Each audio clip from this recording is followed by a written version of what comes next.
Heavenly Delusion va avoir une saison 2 et elle serait déjà en production. Si vous avez traîné ces dernières 24 heures sur les réseaux sociaux, la formation a été largement republiée par de nombreux influenceurs, sauf que c'est faux, mais qu'une saison 2 peut bel et bien être en production. Dans un premier temps, elle vient d'où cette information? Eh bien, elle provient d'un post du compte Twitter AniTV qui se base sur le relevé d'un finder d'entreprise japonais, dont le but est de traquer les mouvements des grosses sociétés japonaises, notamment quand ils déposent des marques. Or, il se trouve que la Kodansha a déposé une marque pour Tengoku Daimyo, l'autre nom de Heavenly Delusion, ce qui pourrait totalement correspondre à un début de production pour la saison de l'anime, sauf que dans les faits, quand on regarde un peu plus près ce qu'ils ont déposé, c'est plus pour faire du match et de la production d'autres goodies liés à la licence. De plus, si on en revient au compte Twitter, le compte AniTV appartient à un certain Tsumi qui est très connu pour balancer n'importe quoi concernant les animes, comme par exemple Ado qui doit chanter le thème de Chainsaw Man Risé, ou encore depuis 2020 il annonce chaque année que l'année prochaine sortira la 3ème saison de One Punch Man. Bref,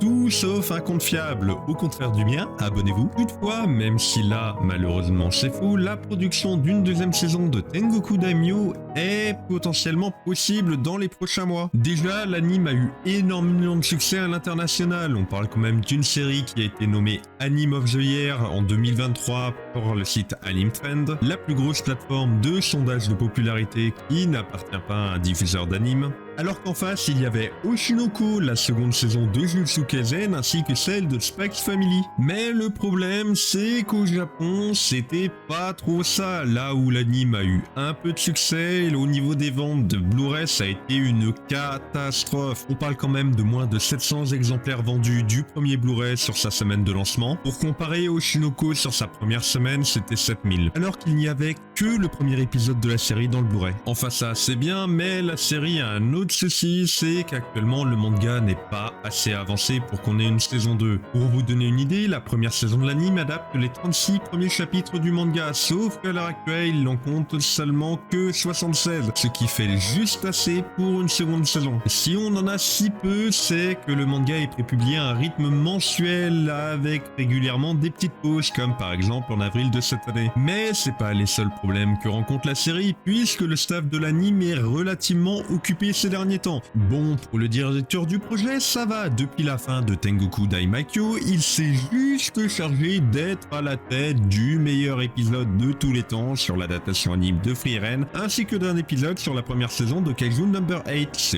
qui lui laisse le temps de travailler sur le projet. Par contre, pour le reste du personnel, ils sont toujours chez Productions IG et travaillent justement sur Kaiju Number 8 avec la seconde saison qu'ils avaient sortie cette année. Mais vu que la 3ème saison de cette série n'a pas été annoncée, ça laisse un peu de place pour la production d'une suite de Heavenly Delusion. Enfin ça reste au bon vouloir du comité de production, puisque malheureusement, comme je vous en ai parlé avec les DVD, au niveau du manga, il n'y a pas eu de boost significatif avec la sortie de l'anime. Faut dire qu'avoir Disney Plus comme diffuseur, ça aide pas ni au Japon et encore moins à l'international, vu qu'ils n'ont fait aucune communication autour de la série. En attendant, si vous voulez commencer le manga, l'histoire de Kiroko et Maru s'est arrêtée chapitre 34, là où celle des enfants de l'établissement adapte jusqu'à la moitié du chapitre 37. Vous pouvez retrouver les deux chapitres dans le tome 6 du manga, mais l'adaptation anime a un peu rushé pas mal de passages du manga, donc recommencer au début, ça sera pas plus mal, surtout qu'il n'y a pas énormément de chapitres, franchement, ça se fait bien. En plus, la série est éditée en France par Pika sous le nom de A Journey Beyond Devon, et on a seulement un tome d'écart par rapport au Japon. Dans tous les cas, je vous tiendrai au courant s'il y a du nouveau concernant la licence.